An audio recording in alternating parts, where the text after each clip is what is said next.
What is going on, everyone, and welcome to another issue of the monthly Dive Into the Longbox. I feel like it's been a while since we've done this, but we did a lot of back-to-back episodes recently, so there was some time in between. I'm here with good old Jocelyn, good old Ajax, as usual.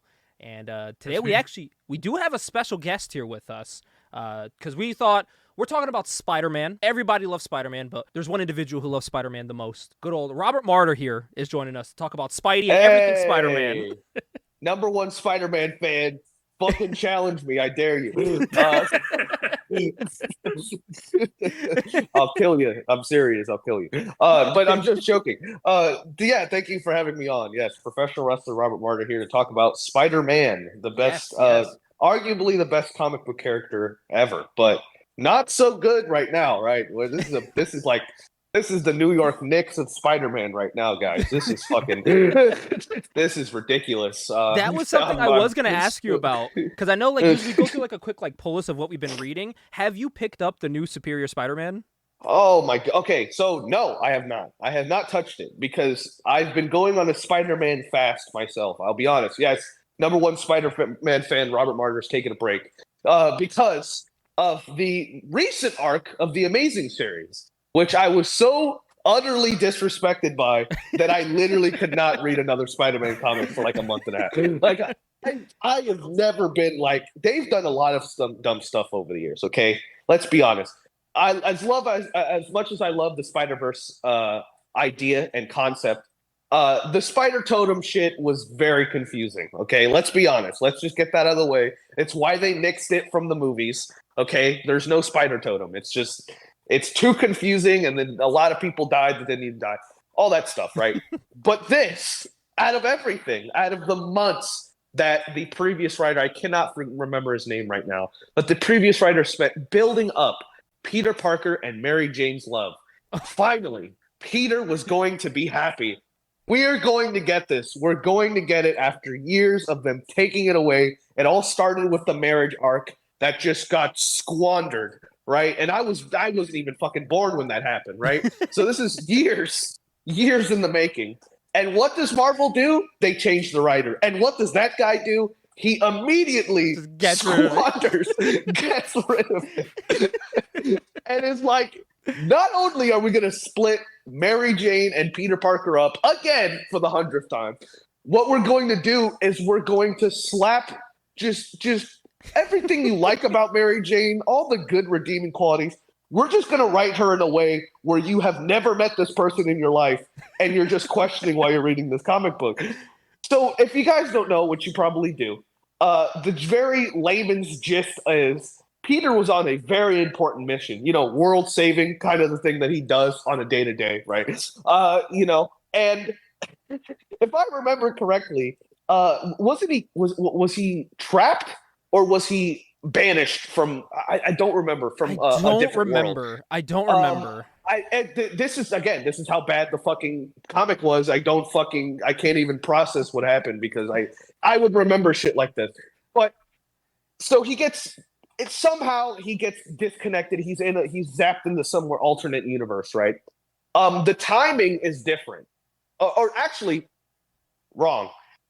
Mary Jane is put in this alternate universe. Peter's trying to save her, right? And essentially, the times difference between each universe is significantly different. So, like, a day is like a fucking year in wherever Mary Jane is. So, Peter, like a fucking G, figures it out, right? Gets back. Mary Jane has two children. With Paul. Family. With Paul, bro. With Paul. All and old people, bro. As soon as I saw the panel with the kids, I threw that shit, bro. I was like, no fucking way they did it, bro. And the funniest part is, the way the recent Spider-Man movie ended, I'm like, holy shit, are they going to introduce Paul in the movies? No, is Mary Jane going to be with Paul? Yo, DC, give me your hand, bro. I'm full DC after that, bro. It's over. That's what me and Ajax have been saying that too, like, It just with everything going on with Marvel, we've been very hyped for James Gunn's new universe that he's doing with DC. I am. Yeah. I keep and telling Gabe, the like, books I'm too. so excited for when they do the Authority. I'm so excited for. Oh man, it's gonna be great. I mean, dude, like I know we're talking about Spider-Man today, but DC is knocking it out of the park right now in the comics, man. Knocking out of They the are. fucking park. Like they Absolutely. are murdering Marvel. Marvel is not. I remember about a year and a half ago, 2 years ago, it was the complete opposite. Yeah. It was the complete opposite. We had so many. We had the new Wolverine series come out. That was awesome. Really rebuilding, playing off of Professor X's death. Very, very good stuff. And then after that, man, DC just came out with so many good books. Blue Beetle is murdering it right now, Dude, man. Blue Dawn of Beetle's DC, awesome. the whole Dawn of DC arc with all these books, I've hyped it up so much on this show. But like Superman's my favorite book to pick up every month right now. Wonder Woman's doing okay. Yes. I'm not a huge fan of Wonder Woman yet. It's getting there. It's a slow It's burn. getting there though. It is a slow burn. But Are you like sure Green it's not 'cause Lantern, it's written by Tom King? that's a thing. It's like written by Tom. So a lot of the ways he writes the characters isn't how they usually, or like how you would imagine them to be written. So that's why I'm still on board with some it. characters. Yeah. Like, Tom's really good at writing kind of like stoic characters. I feel, and that's, I don't know. I don't really. But I'll I say, feel like- I feel like Tom King is like the Jonathan Hickman of DC. Does that make sense? Yeah, that like, makes Yeah, I but think- Hickman is way better though. Way better. No, that's what I'm saying. But you have to read like 15 Hickman books for it to be like, oh shit, Oh, yeah. shit. You know what I mean? Yeah, and You- in it's that just kinda sense, like- yeah, I agree. Like you have to be along for the ride when you're reading a Hickman comic, because it's everything, all of his projects, especially, bro. I know it's been so many years, but when Secret Wars came out, people were not expecting. I remember when Secret Wars was a thing, and people were not expecting all of these different books to be one. People didn't know this. So people were actively ignoring, even though Hickman said, hey, everything's important. That's what all fucking people say because they want you to read all the books. Yeah. But he was being serious. Like, yo, you have to read fucking Fantastic Four. You have to read Thor. You have to read these things, right? But when Hickman came out with the final clash at Secret Wars, we were all like, yo, this is crazy. Tom King could do the exact same thing if he tried. The problem with Tom King is all of his, like, we say this in pro wrestling, all of the the blow off match, the coup de grace, so you will, of like the story, it doesn't end up being that hype. We wait all this time for it to just give me a little slice of the cake. I'm like, oh, that was cool. You know what I mean?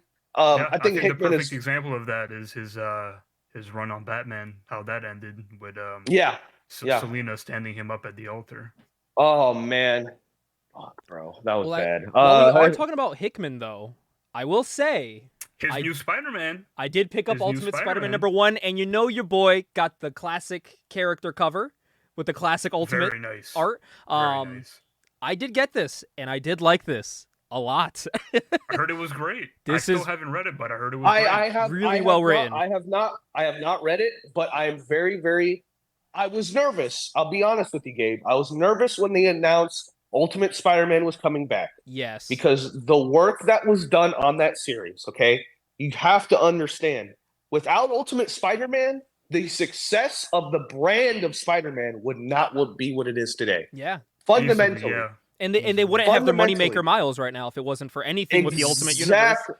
Exactly. I mean, let's be honest. The Ultimate Universe itself, not so good. It's just- But yeah. Ultimate Spider-Man, Wow. Amazing. man, It's amazing. Yeah. literally amazing, absolutely incredible. The thing that they did to revitalize Peter's character, because you have to understand, a lot of people don't understand, like even seasoned Spider-Man fans that I talk to, they don't really appreciate truly how integral the Ultimate series was. Because before the Ultimate series, Peter had this long, storied history of all of his battles and adventures. And Peter, at this point, I think before the Ultimate series came out, was like in his mid-20s. So if you Yeah. wanted to be a Spider-Man fan and you wanted to reread all that shit, it was like nearly impossible. And we all know that Marvel is not one to do reboots. So you kind of just had to deal with it. True. When Ultimate Spider-Man came out, that was a whole new thing for so many kids like myself to get integral with Spider-Man, to understand his character. And it also edged out a lot of shit that didn't need to be there. They improved Venom by so much. Venom was such an important character in the Ultimate series. They made Eddie Brock become a genuine, amazing character. I wanted Peter's hair so bad. About it? Dude, I wanted so to look wavy. like Peter. It was so wavy, bro. When they drew like the parting, like in the middle, curl, it's like, yeah, bro. I don't know what. 2000. You have to understand, y'all. 2007, that was a hit, bro. It was a you had different that time, hairstyle. You had the hairstyle. You were him, dude. Peter was him. That's what I was mad. That's why I was mad, bro. They were making him look like a geek. I was like, Peter's raw. Look at the drip. Peter's got the DCs on, man. What are you talking about? Well, I will say, if you loved, like, this is so separate from that, but in a good way, where I was scared it was gonna, because that's such a high bar to reach, and I was scared this wasn't gonna reach it, and I'm so happy they veered so far off of it, because it makes it stand out. It's the only time they really go against the status quo for a superhero book where it works. It's not your usual superhero book, and I really like that. And it gives a whole new background to this brand new Spider-Man that the creator made, and it's so good. It's really good. I don't want to, because I don't know if you guys want to be spoiled about it, so I don't want to say too much. But I'm not gonna lie. I'm gonna read it regardless. Is Brian Michael Bendis at all involved with this at all, or is it a real? He's exclusive with DC, so he doesn't do any Marvel stuff anymore. Yeah. Wow. Okay. Yeah. Is that how long is that deal for? Is that a permanent thing or? I don't even know. I don't know, but he's been with DC now for past 8 years. Something like that, right? Yeah. I mean, dude, again, this guy, I don't know, man. Brian Michael Bendis is I know out of all people, Hickman is going to do the best job.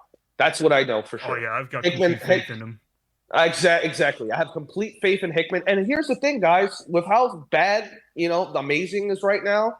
To be fair, I haven't read the last few, 5 or 6 issues. I've been reading them. The Gang War arc, I've been reading it. It's it has nothing. So it's in the same timeline, and it's not focused on Spider-Man. It's focused more on the war going on. That's why I've been reading it. Yeah, I haven't been a fan of the Spider-Man stuff, but Spidey's involved with the fights. But it's mostly about the territories and how they're warring with each other, which I like. It's literally what the name is. It's like all these villains have gangs, and they're arming citizens of their territory to defend it, against their will. But it's it's every villain you could think of teaming up with each other. The only one that's not is Tombstone. He wants to kind of take everything down, and he's teaming with Spider-Man to help tear everything down. So I would say check out maybe when it's a trade paperback. Check that out. Cool. And so again, I feel like Ajax, you probably agree with me. This could be with Hickman. This could be a new revitalization for the Spider-Man comics. Because I know a lot of fans like myself, we're kind of tired of this shit, man. We really are. We're kind of done. And definitely. The whole Paul shit. Don't even get me started with it. I'm not gonna go on another tangent. The whole Paul stuff. It was hard. Truly, I know it sounds corny because at the end of the day, it's comic books, but it was really heartbreaking because I feel like Miles is in the position of he's the teen relatable. You know what I'm saying? We don't need everybody who grew up with Peter is upwards to 35, 40 years old. You know what I'm saying? Older. Yeah. If not older. So we want to see Peter be a dad. That's why we were so when the first Spider-Verse movie came out and he was just this old fuck. You know what I mean? I was kind of happy. I was like, yeah. Well, that's what I like about this book, because every complaint I've ever had or heard about Spider-Man of why can't he be happy? Why can't he have his happy family and still be Spider-Man? This book takes that and says, yeah, we're just going to do that. As of now, after this first issue, it is him saying, I need this mantle of Spider-Man, and it's not interfering with my family. I don't need to be pissing off MJ. MJ's supportive of this. I'm like, wow, it's almost like Peter can be happy sometimes and get everything. It's okay to get everything that you want. And I think the big thing is we're not even wanting this dude to just retire and be happy. Just give him different challenges. Yeah, exactly. Now, as the Spider-Man now has to worry about imagine this his dude kids having and stuff. Yeah, dude. Imagine he has to take his daughter to fucking school. Fucking Sinister Six is out causing havoc, and he still has to his daughter has to make it by, I don't know, fucking 1 o'clock. You know what I mean? That's an interesting story. May is still written, even though she's still a kid, she's still written as like the fun, happy-go-lucky May, like she was in her book. Like she's very like quirky. Cool. And his son Richard is like super smart. Like he begs his dad to let him finish reading the chapter of his book before going to bed. Like he's like a genius. Oh man. So it's very interesting to see that. But I will say, I haven't been reading a lot of Spider-Man, but I've been trying to a lot more. And what has been blowing my mind is this Spider-Man 2099 that's been coming out. It's a weekly book. It's actually, I didn't know it was a continuation of the original series because the new issue that came out, they celebrated, it's technically the 100th issue. I read the original 4-week run back in 2023, and they continued it on with another 4-week weekly series. This one's cool because every week it's a different villain of the week, like a cartoon, but they're all horror themed. So like the first issue was zombies. The second one was, what was the second? Let me look back. The second one was Dracula showed up. And this past week was Werewolf by Night. Oh, and then next week will be... so we don't know what next week is yet. It's just, I don't even know who this is. There's someone attacking him named Terror. I don't remember who Terror is. Rising. But it's him like attacking. So like it's like a horror themed every single week, which I'm super cool with. But it's like the outside Spider-Man stuff, like not the mainline stuff that I'm loving right now. That's it. You know what's funny, Gabe? So like I've got all these trades. Mm-hmm. And funny enough, because I buy all my trades when they go on sale. I buy them either on Book Outlet or I buy them like on used bookstores. I never buy like trades like at full price. Call me cheap, but that's just how I am. I like saving money. I love me a deal. Yeah, exactly. I love me a deal. I find that I can't really find a lot of Spider-Man trades that go on sale that often compared to like everyone else. No, and like even if there is a trade going on sale, it's like an arc that no one cares about. That too, yeah. Anyone buying Spider-Man trades, it's like vintage trades of old stories, or it's Ultimate Spider-Man. You know what I mean? Like if anyone's like, "Hey, what Spider-Man book should I get?" I'm like, if you find Ultimate Spider-Man, just buy that shit. Just buy the whole omnibus of it and read it. The first print of Ultimate Spider-Man trades still retain good value. Yeah, and you get like you just get can't the bang for buy your buck those for like $10 a trade.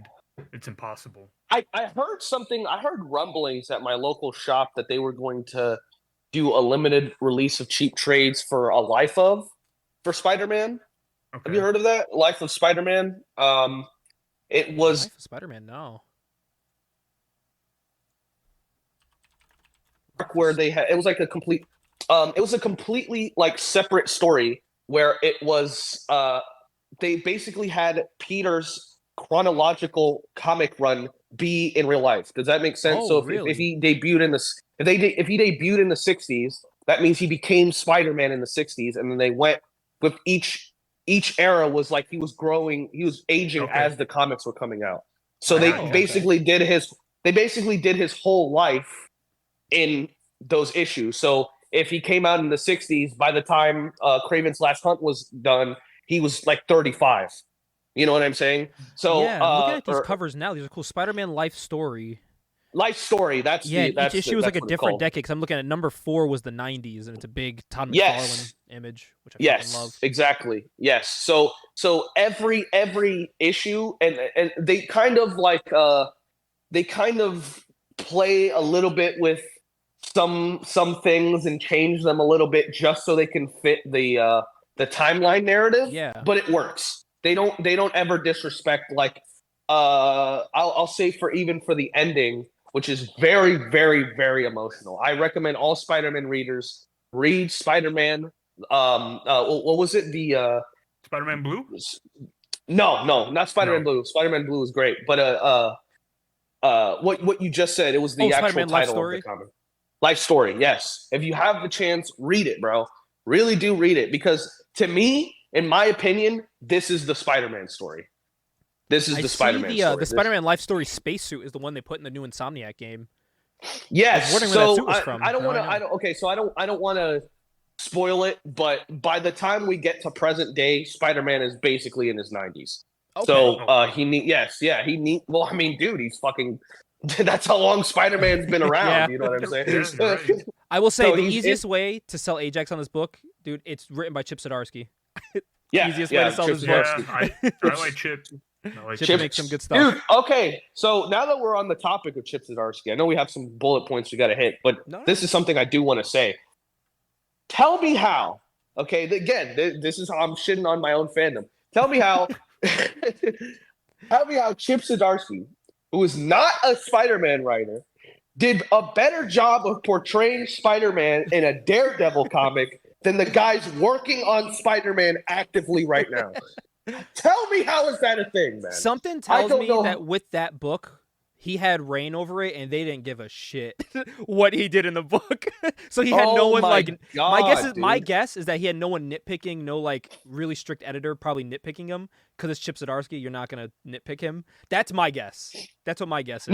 No. I'm not even talking about life story. I'm talking about the Chip Zdarsky 2019 his Daredevil 2021 run. Yes, when they had him involved, they had Daredevil essentially kind of lose his, bearings, stopped becoming Daredevil. He, if I remember correctly, he turned himself in because he had killed somebody.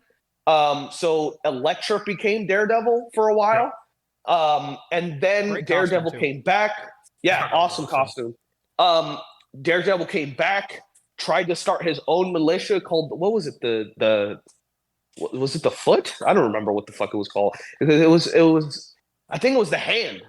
No, the Fist. The Fist. It's the Hand. The Fist. Oh, Really? the Fist. Okay. Yeah. So there's like the Hand. I think he had Did he the rename Fist. it the Fist? He made his own group essentially to combat the Hand. So they were called the Fist. Yes. Gotcha. So it was him. Okay, yeah. So it's him, Elektra, and this whole group of ninjas and shit. So the Avengers were all like, "Hey, buddy, you're going a little crazy. You okay?" and Daredevil's all like, "Go fuck yourself. I'm not aligned with any of you guys anymore. All of you, go fuck yourself. I got my girl Elektra here. We're gonna take over Hell's Kitchen again." So Spider-Man is all like, "Hey, Captain America and Iron Man, before you like get the shield to completely attack the Fist, let me go talk to my buddy. Let me go talk to him." So he has this whole dialogue with Daredevil essentially saying, "Hey man, listen, this is your last chance. Like, I only got so much I can do here. Please chill out because you're killing people. Please relax. Please stop doing that. Please relax. Stop doing that, please, for me." And and Daredevil's all like, "Oh, thanks, man. Nah, no problem. Actually, here's my answer. No." So I'm gonna keep doing it. Thanks. Yeah, I'm gonna keep doing it. Go fuck yourself. So they get into this fight, and Spider-Man beats the dog shit out of Daredevil. Dog walks him, like makes him look bad. Which again, Daredevil is a formidable opponent. Hand-to-hand combat, he's elite. But you have to understand, Spider-Man holds back, guys. This is what people don't understand. The thing, speaking of Superior Spider-Man, not to go off topic, one of the biggest moments I loved in that comic book is when Doc Ock realized this whole time he was holding back. He could have killed Doc Ock at any point, and he didn't. That's Spider-Man. I am yet to read Superior Spider-Man. I have not read that yet. That's on my list to buy because I'm trying to get the trade paperback of it. Yes, but that is on my list because that is something I've been wanting to check out for a very long time. So before we get to our first bullet point, I do want let me go back to it. Chip Zdarsky said so much good work because he beats the shit out of Daredevil. Daredevil still has all this pride about him, and he's still off his rocker. He's just gone.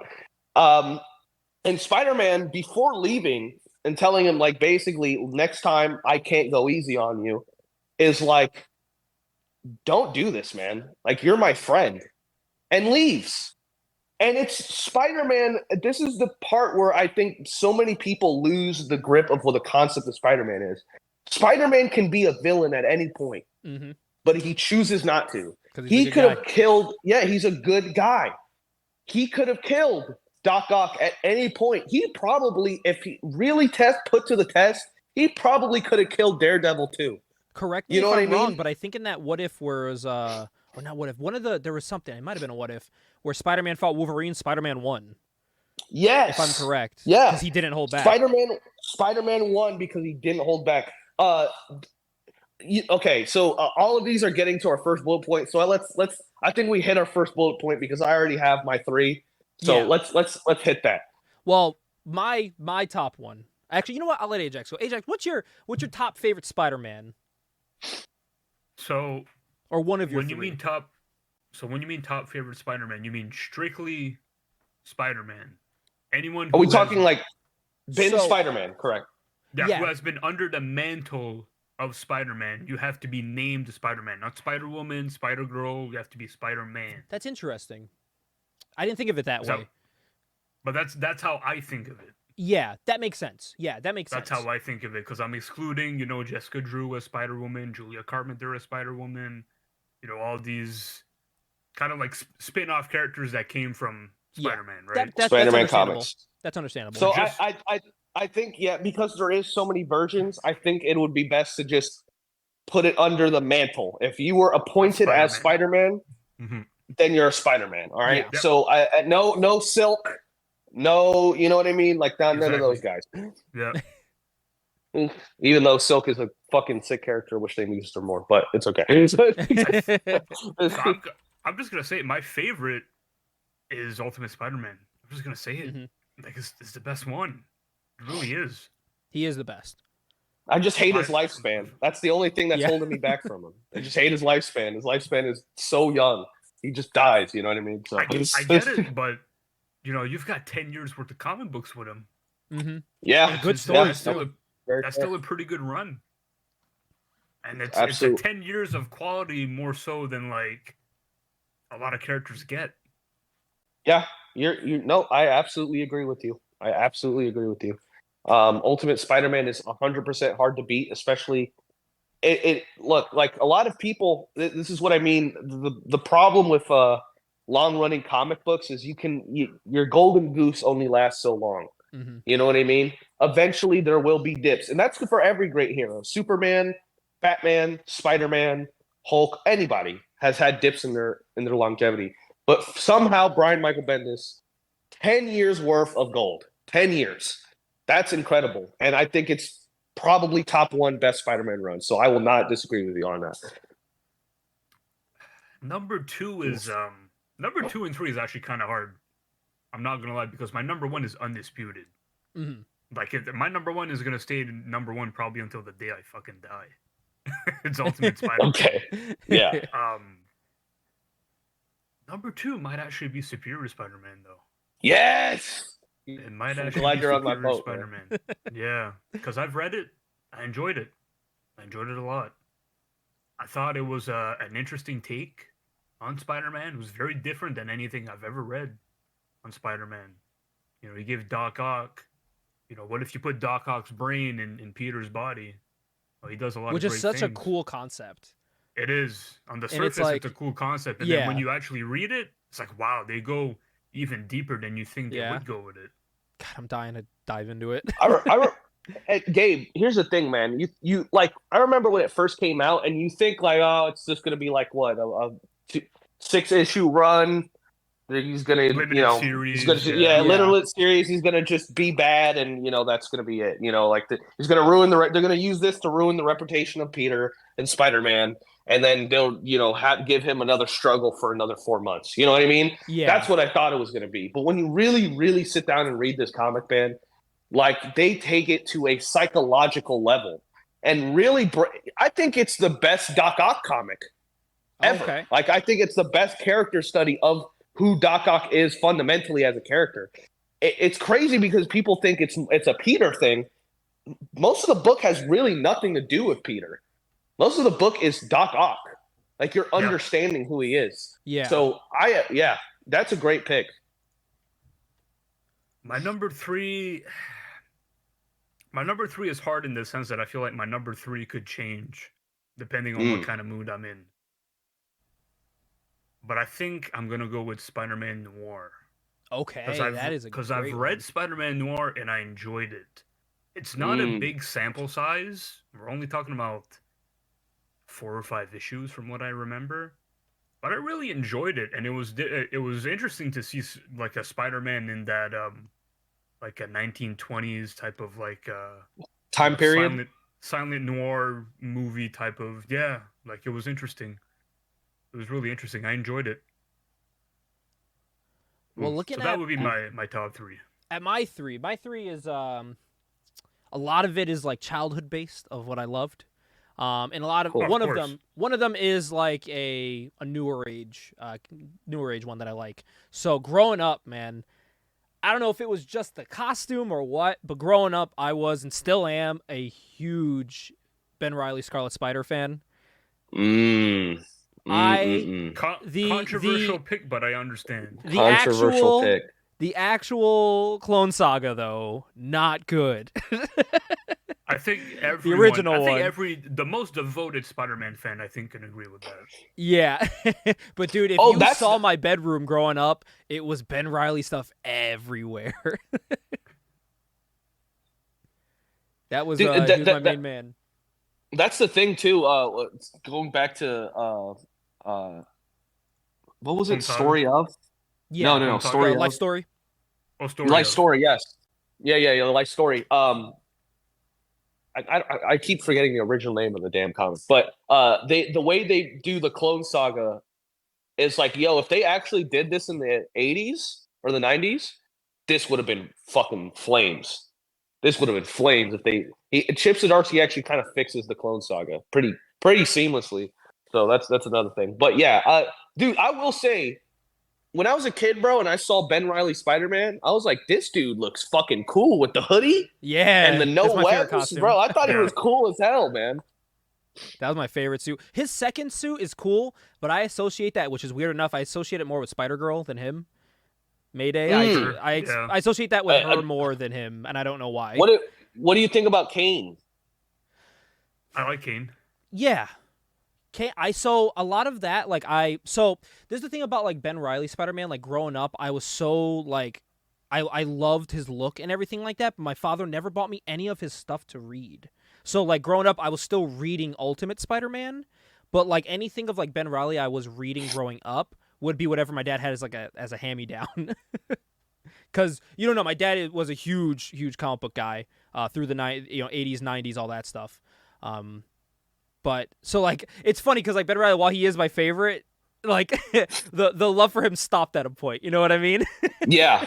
No, but he is such like I will say he is such like a staple of like that early 90s. Like when I think 90s comics, Ben Reilly pops up. You know what I mean? For better or for worse. Yeah, for better or for worse. Yeah.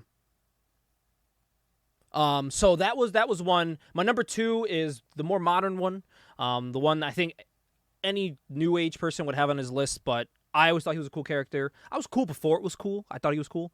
Miles Morales. I think he is a very fun character. It's a way of doing Peter Parker where he is different from Peter, where he's very distinguishable of a Spider-Man. And also, I'm half Rican as well, just like him, so, you know. Let's go. Gotta support, you know what I mean? Boricua. Yeah. Exactly. Sorry, Jax. You're not invited. Sorry. No, I'm kidding. Of course, I'm the only non-Puerto Rican in the boys' call. Yo, when you have the braids, I'm not gonna lie. Okay, this is completely off topic. When Ajax had the braids at one point. Hell yeah. Oh, okay, all right. Yeah, he had the Danielson braids. That shit ruled. Yeah. I was like, hell yeah. Yo, okay, you're gonna come out with Bad Bunny now. That's the vibe. But yeah, I always love Miles. Miles was always cool because, like I said, he was always someone that you take Peter's personality, and you look at Miles, and they have similar senses of humor. I think they are genuinely their own person, which I like. It wasn't just a rehash of, hey, let's do Spider-Man, but just make him look different. This was just like, let's make this own person, which I like. And I think they really fleshed them out in the past maybe 5 years. They really fleshed them out. Or not 5, the past like 2-3 years, especially since the movies came out. They really fleshed out Miles, so I really love him. What I like about Miles is they created an original character. They didn't just say, "Hey, let's take Peter and make him black." Exactly. Let's They just wanted to make a whole new person. Original character. That's the thing. I remember. Do you guys remember when Miles first, bro? The hate. People were so The mad. hate that Miles got, man. shout out to I'm gonna give him a shout out. My buddy John Escudero, who owns Dirt Sheet Radio. Shout out He John. used to work at a comic book shop in New York. Must be nice. It's my dream. I think it was at Midtown Comics. I'm Oh. not sure. The best. I think it was there. But anyway, so he used to work there. And he told me, he was like, yeah, man, like when they announced that Miles was going to be the new Spider-Man, a bunch of people were coming in the comic book store and they were pissed. Like, They were like, who's this black guy who's like Spider-Man? Like, what the fuck's Like, going get on? out. Like, where's Peter? Yeah, like it was like a big controversy when it happened. crazy. It was so. I don't think the people remember like how big it was It because was very significant. it was very, very significant. The thing was, it surpassed comics. I remember seeing this It shit did. on the fucking news. Yeah. I remember seeing this shit. Local fans in New York, riled up today as Marvel announces new Spider-Man, Miles Morales, who is a black and Puerto Rican, now replacing Peter Parker. And I'm like watching this, and I'm like, dude, this hit huge. Because, it would be one thing if they would have introduced him as a new version. This was the replacement in the Ultimate series. Mm-hmm. This was really like Peter's gone. You know what I mean? And I think as much as we don't want to acknowledge it, it also was a very big race thing. No, there Yeah. wasn't like was. let's be honest. It Let's be absolutely was. let's be honest. Like, guys, there was a point where not every main character that we all beloved became black for some reason. You know what I mean? There's no and listen, dude, legit. People get so angry about that, and I understand why, but it's still fucking dumb. But at the time when this came out, I want to say, when did Miles, was this 2012? That's what I was trying to pull up. 2012. I was trying to pull that up right now to 2012? It was not a thing. There was no Velma. You know what I'm saying? That wasn't a thing, guys. So when this came out, 2012, we're still talking peak Call of Duty days, dude. We're still talking like we're still talking the golden era of like fucked up shit on the internet. You know what I mean? So they're going in. yeah, trust me. And the thing is like, I remember issues before that. They had Obama in a Spider-Man comic. I have that book. I think I still have that book. Yeah.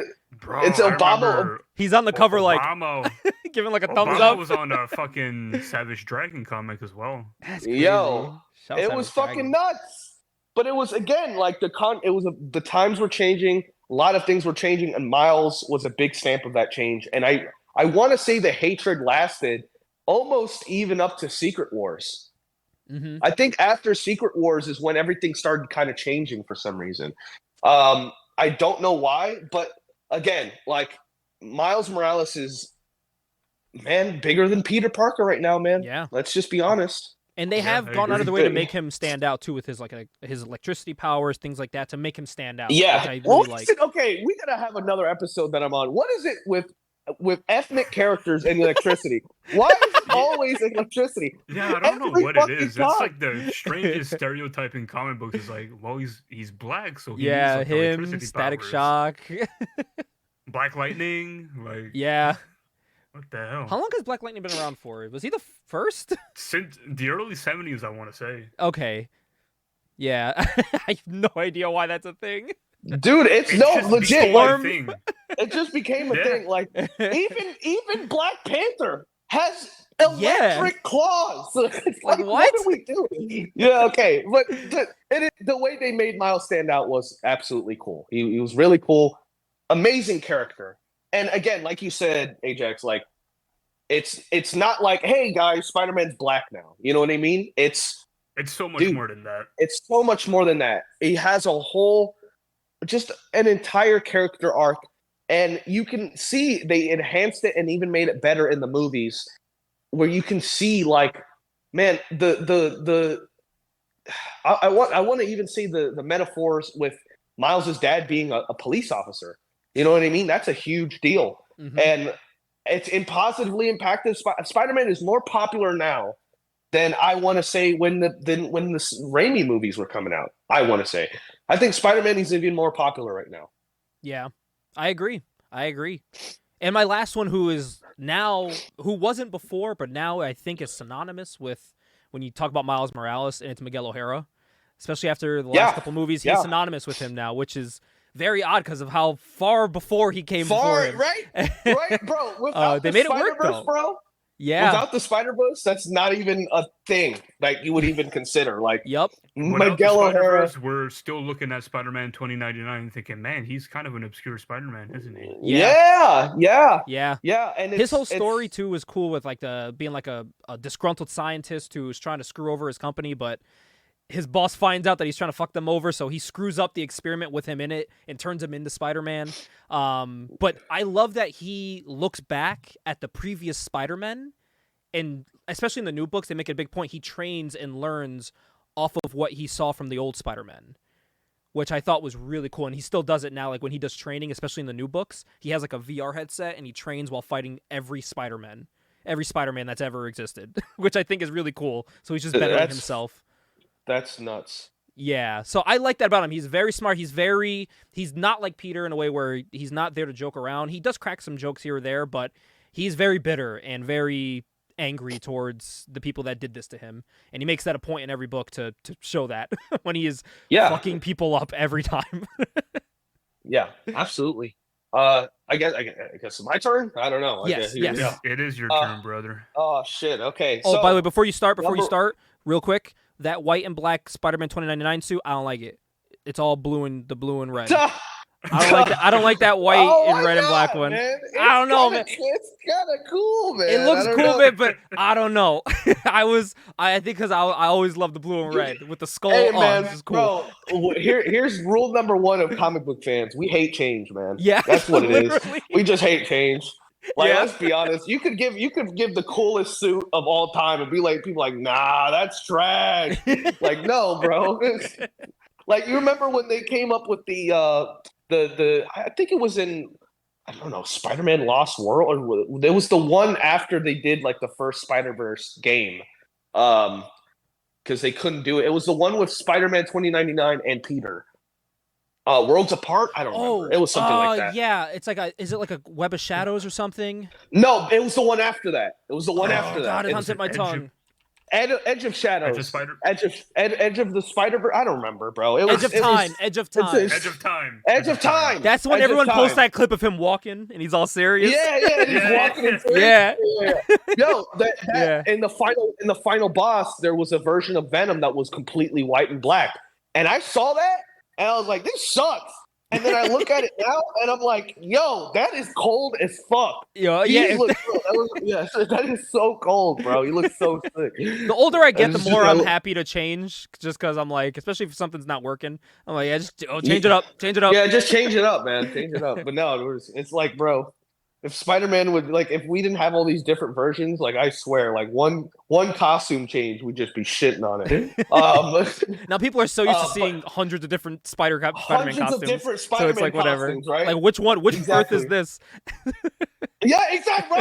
Right, bro. That's how Spider-Man. Yo, okay. I know I got to say my list, but that is such a crazy thing. We looked, bro. 5 years ago, we looked at that. And we were like, what the fuck is this fan fiction bullshit that you guys put? Now what we do? Oh, is that Earth 851? Like, no. People make up them on like Reddit and shit. Yes, bro. Yes, oh, man. Bro. You're okay, guys. Y'all are not Spider-Man creators, bro. Your fan fictions is not an Earth. I don't care how many numbers you put into it. It's not an Earth. It's not recognized. Some people get mad on Reddit, bro, for real. Like you think, bro. Have you seen the Reddit thing where I don't think you guys have seen this. It's a very, very, very like underground ass fucking Reddit group. And this guy, it kind of blew up because they had to take it down because it blew up too much. This guy made his own Earth for all fan fiction characters. What? Called it canon, bro, and was adamant that it was canon. Adamant. That is the most Reddit thing ever. Bro, because the thing was, he was saying like, oh, well, if you look, they actually used some models in the most recent Spider-Verse movie that were fan fiction characters. So that means that there's a fan fiction universe. And we're like, no, bro. Oh my God, bro. They definitely saw the design online. We're like, let's take that. That looks cool. Bro. they can get away with it too, bro. There's Yeah, no 'cause- fucking way. What are you gonna do? Dude, Sue yo, them? What are you gonna do, bro? Sue the one pixelated character in the very, very, very back of the screen? Get the fuck out of here. Yeah, the one character that you paused in the trailer to be like, look at zoom Look, times that's my 500. enhance, bro. No, okay. All right. So my first Spider-Man #1 is Ultimate Spider-Man. I had to, bro. I can't. I know it's the same thing as fucking stupid ass Ajax, man. I know it's the same shit. But I can't. It's Ultimate Spider-Man, man. It really You is. can't pass it up. You can't pass it. I cannot like. Oh, I can't like. He fucking ruined it because now I don't feel special by saying it. But it's. I don't. He fucking fucked it all up. But yes, it's Ultimate Spider-Man. We're gonna move past you already fucking dick sucked Brian Michael Bendis enough. Okay. All right. Second, and you're pissing me off because that was my second pick too. Fucking Superior Spider-Man. I'm waiting for his third to be like, you motherfucker, I love Miles Morales. You fucking asshole, man. That's my list. I should have went second. I'm the guest, bro. Fuck this. All right, #3, man. #3. Okay, #3. It's not Miles. Okay, don't even get your fucking hopes up. All right, fuck out of here. My #3 is actually, this is a super deep cut. The reason he's #3, one, because he hasn't been used enough. I think it's a what if story. Okay, it is a what if story. And it's not. He hasn't been used since. At all, okay? It's literally a what if story, but Punisher Spider-Man. I knew is my #3. Yeah. As soon as he said what if Spider-Man, I was like, God, it's got to be Punisher Spider-Man. Bro, you cannot sick tell design, me. though. Yeah, Sick that's design. sick, dude. Sick design, sick story, sick origin for Punisher as well, man. Sick fucking origin. Bro, I love the web shooter. Yo. He had the web shooter guns, right? He had the web shooter guns, Yeah, bro. dude, that shit was he was sick. out, bro. He was out here with Wolverine murking people, bro. You know how cool that is? I know Spider-Man's not supposed to kill, but that's why it's a what if story, motherfucker. Exactly. Okay, I want to see him kill somebody, bro. And dude, like, yo, here's the thing. There's a moment in that book where Logan is like, "Where did you come from? Who are you, bro? Like, I've never seen you before in my life. You're my best friend now. Like, what the fuck?" He's so cool, and I love how they really it's not the way they wrote Peter as becoming the Punisher. They had him start out as similar to what the original Punisher story was, but the big change that they make that I saw was that this was all for May, bro. Mhm. They killed May, and it's a complete revenge story. Then he gives it up at the end, and then Punisher finds the fucking T-shirt on the trash can and takes it and becomes. That is the coldest shit ever, man. I know it's like very, very deep cut, but I think they could it's do cool, something though. with that. It's a really, really cool idea. I think it would make and for a also- great. They love their what if show. Make for a great episode if they brought back a lot of those book what ifs. Absolutely. Oh, I would Absolutely. watch that. I would watch the absolutely fuck out of it. My dad's a big Punisher fan. My Absolutely. dad has the Punisher Iron Man helmet on display upstairs. Oh, sick. Yeah, he loves that thing. So he Oh, would really? love that Hell episode. Yeah, my dad's a big nerd. I wonder what he thinks of like the current Punisher now. He does not like it. He especially Yeah. doesn't like. Yeah, he doesn't like the design for Punisher. Nothing's drawn him into it. Frank yeah. Frank Castle's kind of fucked up right now. But no, Yeah, he but doesn't like fuck with it. a big thing is, dude, there's a sick thing that he does, right? So he has two guys pointing guns at him. He takes the dude's fucking gun, breaks his wrist, and shoots him with his own gun, webs his friend, slams him into the other dude he just shot in the face, and then they become one head. Do you know how fucking cold that is? That is some Mortal Kombat shit. What the fuck? The craziest thing is the fact that Marvel allowed that type of violence is nuts. Because that wasn't a Max book, was it? I don't think it was. No, right? it was not. No, it was not. It was a mainland Marvel comic book. Jeez.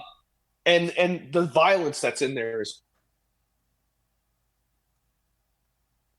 it's kind of weird because if you just slap Punisher on something, you can kind of get away with a lot more violence. Literally. Oddly enough, Yeah, because it's Chip just expected. Chip Zdarsky, exactly right. It's like South Park. Like you can just say whatever you want at that show at this point. Yeah. Nobody will get mad because Like, it's oh, South it's Park. South Park. You know what I mean? Yeah, it's all South Park. You know, like, but my honorable mention, because I'm a guest, I get an honorable mention. I want to say Spider-Man Marvels from the Marvel story. Okay. Yes, by Alex Ross. That's interesting. That's an interesting. I think shout out Alex Ross, probably top 5 Marvel writer ever. And people will disagree with me. This man made Marvels. If you read it again, I don't know, he's only fucking produced 1 book, but fuck, dude. That's one of the greatest Marvel stories ever written. I think they're if I'm correct, I believe I just saw it recently, they're republishing those too. Oh, wow. Yeah, they're making new trade paperbacks of it. Yeah, they took Marvels and they have it in what's called a remastered edition. Yes. Okay. So I think Alex went in and he just fixed a few things. I don't want to say redid, so much work recently. Just fix stuff. He's been doing Fantastic Four. He's been doing so many covers. Yeah, dude. Money Alex right Ross now. is going to be an in-demand artist until he dies. Yeah, that man. He's paying back all of his debts right now that he owes money. No, legit. And the thing is like, not only is he a G, he did it. He went to DC, and DC was like, "Can you do the same thing?" And he was like, "Yup, one of the best fucking DC comics ever. Thy Kingdom Come." You know how crazy that is? 2 in a row. You know what's funny? I had it here to mention. I just read Kingdom Come. Oh, wow. What do you think about it? I liked it, man. I thought it was really cool. A lot of the characters, I'm like, I'd love to see them get their own books. They wouldn't now, but it was a fun asshole time. In that. He's a douchebag, but they get him back in the end. They get him back in the end.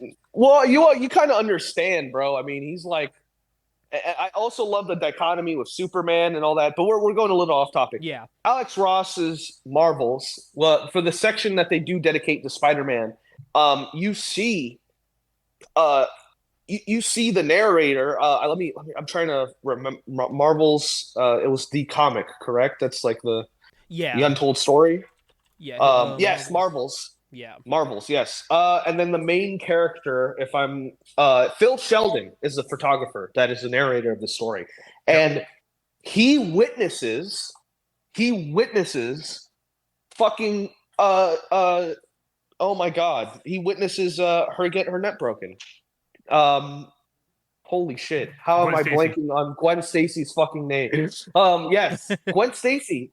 He witnesses that. And what's crazy is a few pages before, she actually meets with Gwen Stacy, and that's actually pretty funny because Phil Sheldon, who's like a photographer or whatever, works at the Daily Bugle with Peter Parker, so has no fucking idea that this guy, and he hates him. He thinks he's a snobby young piece of shit that's stealing his job. It's great, and he builds this relationship with Gwen Stacy. And meets her parents and all this amazing things, and then you see the loss. You see her die, and Phil Sheldon's like, it kills him inside. Like, he doesn't want to report anymore. He doesn't want anything to have to do with the book that he's writing, anything, because of her death. And I think that portrayal and just such a real grounded story about like understanding the actual cost of death in these books.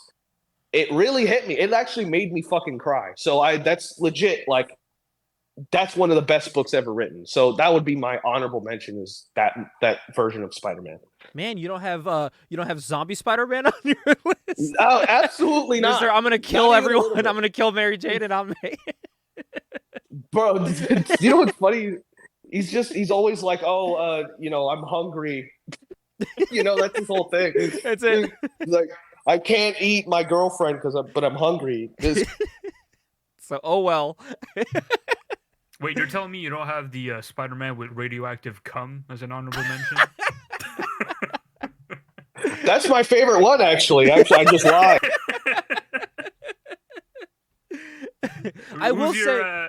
Who's your number 3, Rob? Oh, I already said my number 3. Isn't my number? I got fucking. You told. I think it was the one from Marvels, right? Yes. Yeah. Okay. I will say though. Okay, my bad. Yeah, I will say I don't know how I don't know how we got a Punisher Spider-Man, and the artist for it wasn't John Romita Jr., the man synonymous with both Punisher and Spider-Man. You would think it would be obvious, but it did not end up working out God, that would have way, been such unfortunately. great art. Imagine him like recreating like his old covers, like his old Punisher #1 of him yelling and shooting, but it's that design with Spider-Man Punisher. That would have been cool to see. Even better, should have been Steve Dillon. Yeah. The guy who, Steve Dillon who would have been worked with- great. But I don't know if Steve Dillon was still alive when that came out, because he Let me died see. 2017, 2018, I want to say. Did he? When did Spider-Man Punisher come out? I He wanna died say- I wanna say- 2016. He passed away in 2016? Yeah. And Spider-Man Punisher came out probably like a year or two after. Spider-Man Punisher. Yeah, it says first appearance, Amazing Spider-Man. No, that's the OG Punisher. Sorry. 2018. 2018 it happened. 2018, yeah. Yeah. If he was, if he would have still been alive, he would have been my choice to draw Spider-Man Punisher. I Yeah. think he would have been a great choice for that.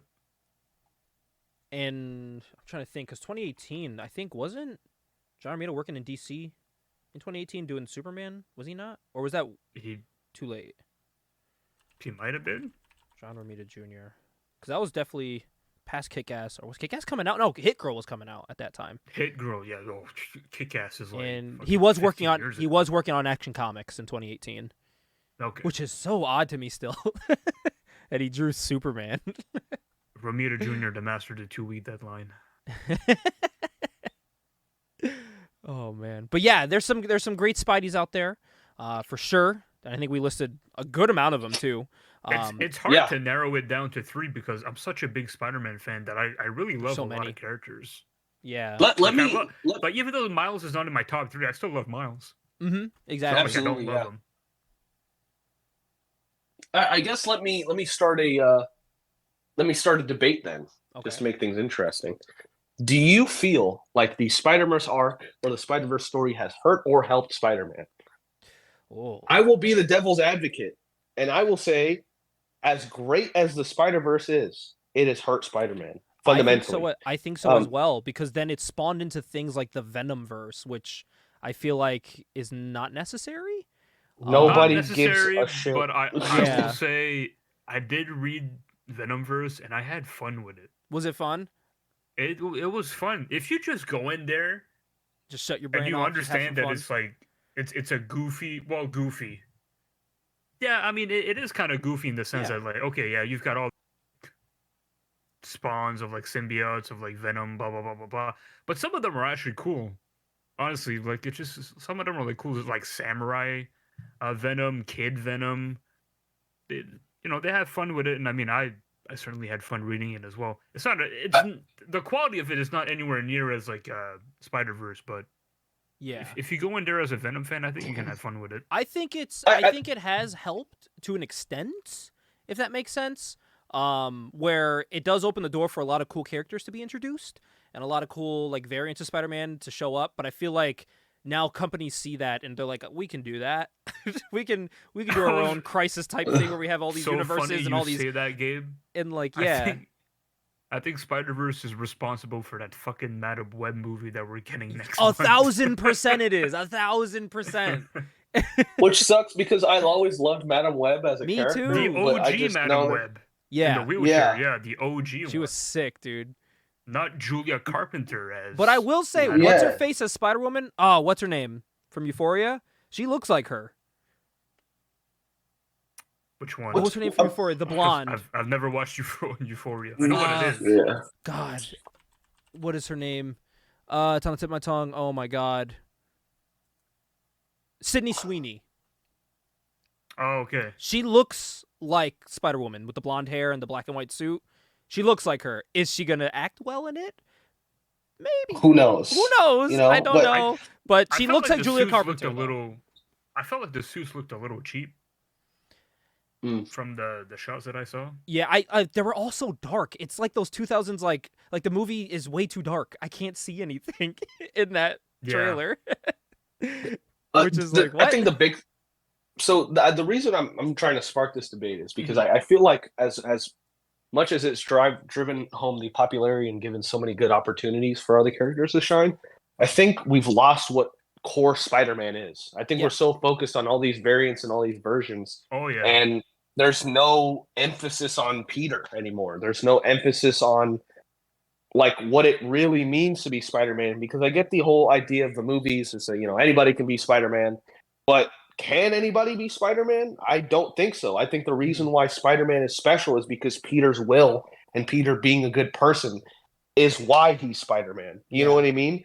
Yeah. So when you take that away and you go with the narrative of anybody can be Spider-Man, it really just makes Peter look like, well, why do we need you now? You know what I mean? Yeah. We don't need you. Especially when you're making characters that are so unique and different. It's like, oh, I want to learn more about this guy instead of these writers putting their focus on who should matter, which is Peter, first and foremost. Exactly. They haven't found the right balance of we can focus on Peter and still put the shine on the side characters. Yeah. Like they do for Batman. Yes. You know what I mean? Like Batman still gets his shine, but all of his side characters get their shine as well. Mm-hmm. Exactly. Batman is the head, and everybody knows it. Everybody knows Batman's the head. And the thing is like, I don't even know how to explain it. I feel like Peter's such in the shadow right now. Yeah. And if you pay attention, it's not, you can't blame Miles's popularity because Peter's been around with Miles for forever. So it's not that. Mm-hmm. It's the problem is that the emphasis is not on Peter. Even again, I understand the Spider-Verse movies it's a Miles story. It's not a Peter story. But they didn't do anything with Peter in that second movie. That second one, yeah, he was barely in it. He was barely fucking in it. Nothing. He didn't do anything. And I think that means something when, like, the Gang Wars book, like, I'm reading it, but I'm not reading it for Spider-Man, but it's an amazing Spider-Man title, and he's barely in it. He's only in it to fight a bad guy, talk to the person who it's really about, which is... the book should be called Tombstone Gang War, because it's literally... That's who the main focus is. It feels like Tombstone. It reads like an anthology book. Yeah. It's to the point I rather... Like, I'm picking up books like Captain America and, like, Daredevil, because, like, those people are more interesting to me right now, even though... I've been a Spidey kid for my whole life. Like, I was Spider-Man multiple times in my life for Halloween, Comic-Cons, but right now, like, even when it's another thing too is like I'm more interested in the new Spider-Boy character than Peter, which is like why I should be like either equally interested or more interested in Peter, if that makes sense. Like how am I being drawn more to this person who came out of nowhere compared to who should be the main character of these stories? Yeah. Spider-Boy's been really fun. He captures. What do you guys think about that? I was going to ask you guys I haven't seen any. I enjoy it.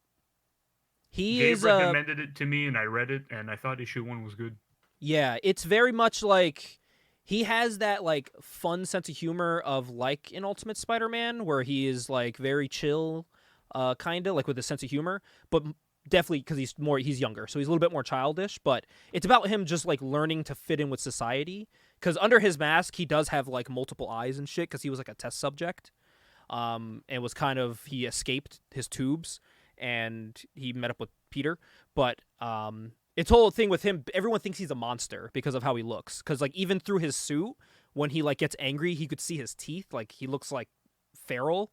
And everyone thinks he's, like, a villain or, like, a monster. And it's him trying to fight that and prove that he can be as good as the high mantle of Spider-Man. He's trying to just match Peter and show that he can be a help for the city, which I really like.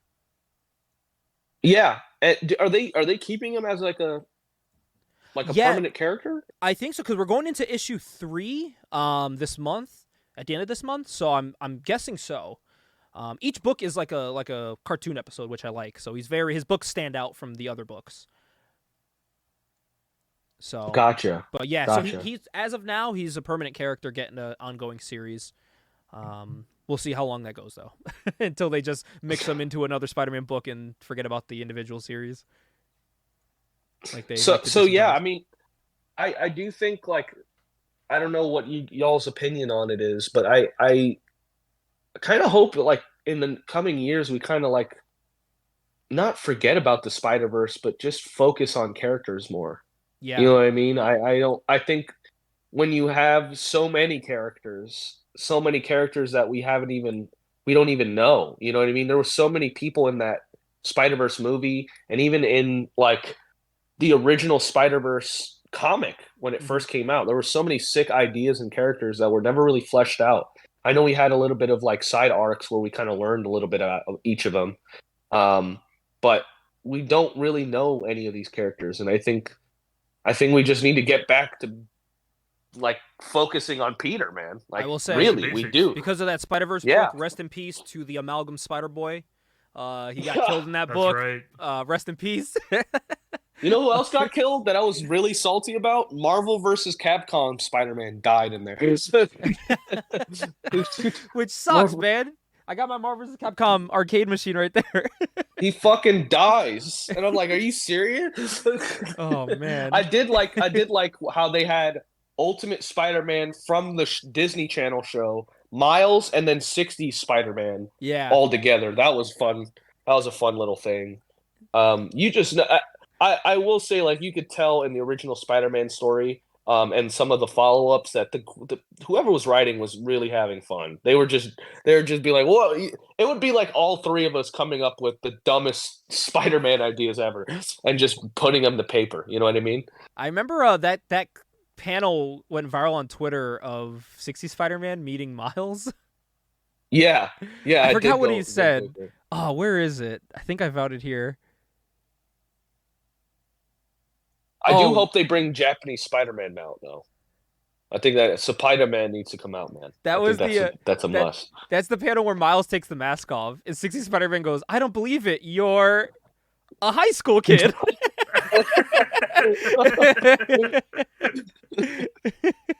Yo, they swerved everybody with that because, dude, he's from the 60s, man. Come on. You know what he was gonna say, man. They said, "Oh snap! Don't tell me Spider Madman is old-fashioned in his bad ways too." Oh my god! I was like, "Oh, that went all over Twitter, man. That was hilarious." You're a high school kid, and the best thing about it is like Miles is like, yes, yeah. Dad, His yes, face is I like, am. "What are you about to say?" Yeah, that's funny, dude. Oh, that man. shit, it went viral on Twitter, and I was cracking up. Oh man, that's hilarious. I will say, I think what was really cool before we move on to the next point there, as we're just quickly finishing off the little Spider-Verse thing. Do you guys love how they portrayed Scarlet Spider in that, where he looked like a 90s comic book in the movie? I just think they made style? him so like they made him such a wuss, man. He's just the comedy depressed guy. Yeah. Which was like, it's them just finding a way to poke fun really, at the 90s.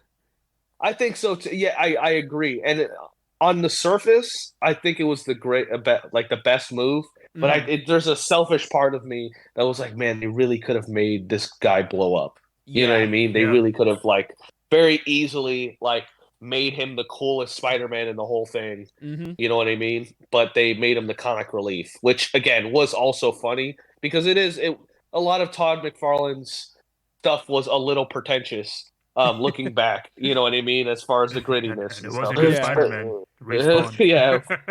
I mean, I remember watching that movie and seeing him like when he would like stop moving, and I'm like, this just looks like a drawing. Like this looks fucking cool. I never thought they could like execute that well, and they just knocked it out the park. It was weird because the whole thing is in 3D, but he looked more 3D than anybody in the fucking while also looking 2D, and it's like what? Yes. Yeah, I think it's because they highlighted his lines. They did, like the comic lines that they did. Yeah, they did all of that. Oh man, yeah, and I, hope.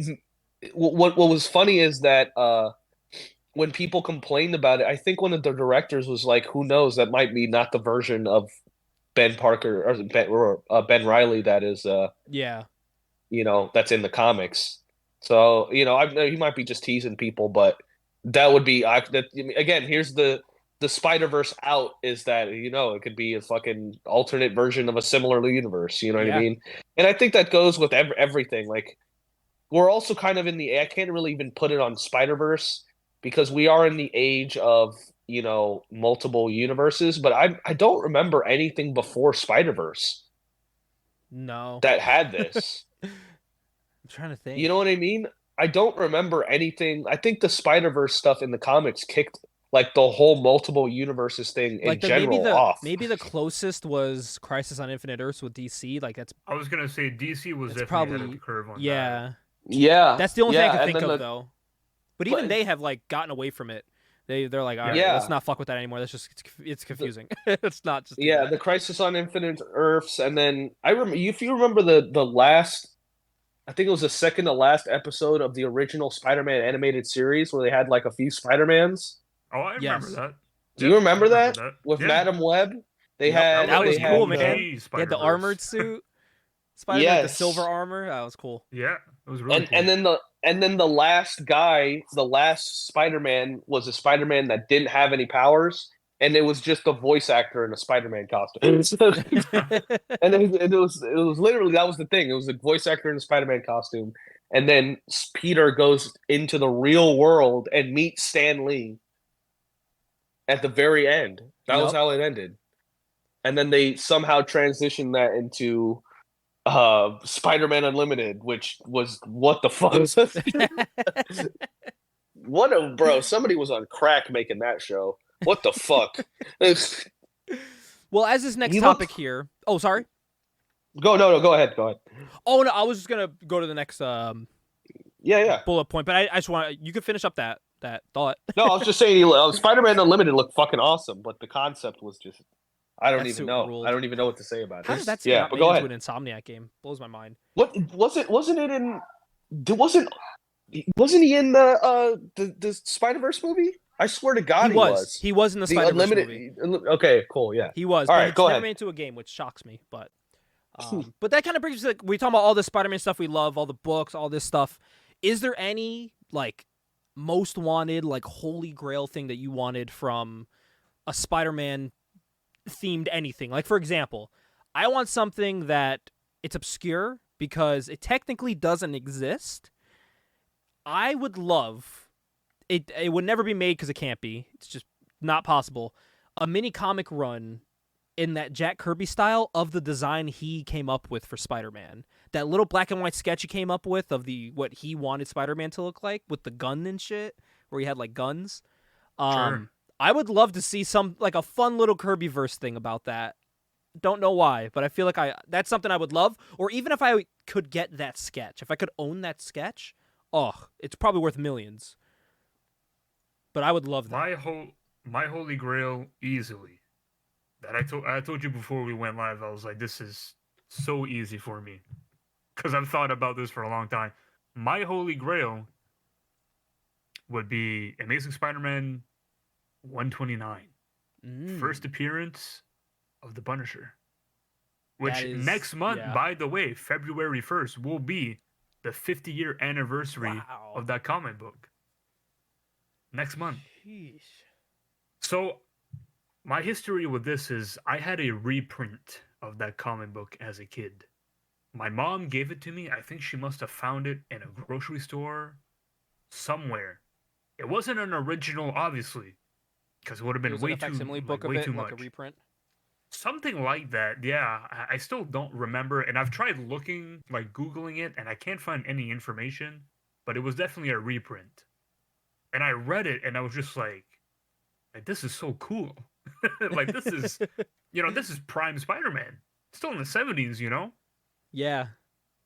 And now that would be a great thing. Punisher shooting at him, hunting him down. Like, oh man, I was just so hooked.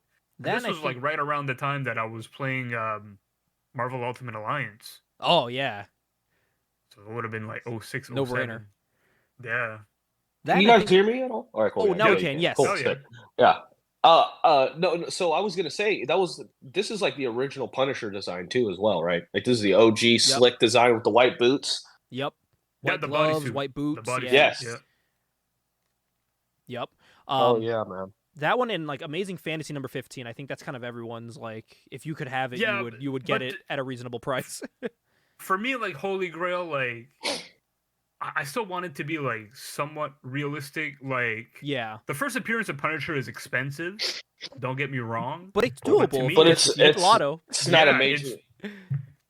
It's a major key. Don't get me wrong, but it's more doable than the first appearance of Spider-Man. Like, I could never afford that in my wildest dreams. Yeah. Well, like a good copy of the first appearance of Punisher could be like $2,000, Yeah. which is I a lot of was money, but it's doable. I was gonna say, Gabe, like when you say that Kirby thing, Mhm. what was the one with like like he kind of looked like Captain America a little bit? Yeah, You talking yeah. about that one? Yep, Okay. and there is a Because I remember. because there's an image out of it like drawn and like in color. They figured out that one wasn't like real. It was like made by a fan, but there is a Okay. sketch and it's kind of like what you're talking about. It's him standing next to Captain America and it's just a sketch of the costume and it says Spider-Man and that's it. That was the only thing he ever did of that costume. Funny enough, have you seen the Kirby version of the original of the mainland Spider-Man suit?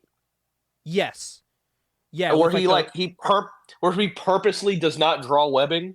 yeah, it's like is Or is no, it he doesn't draw they're spider, like lines, right? Like his Yeah, suit's no, weird. Yeah. I'll find a picture. Jack Kirby Spider-Man. Yeah, here, and I'm gonna send one to you guys what I'm talking about. There's like this is the only like actual Kirby art of this Spider-Man suit. And yeah, it looks like Captain America. It's like yeah, and he has a weird gun thing. Yeah.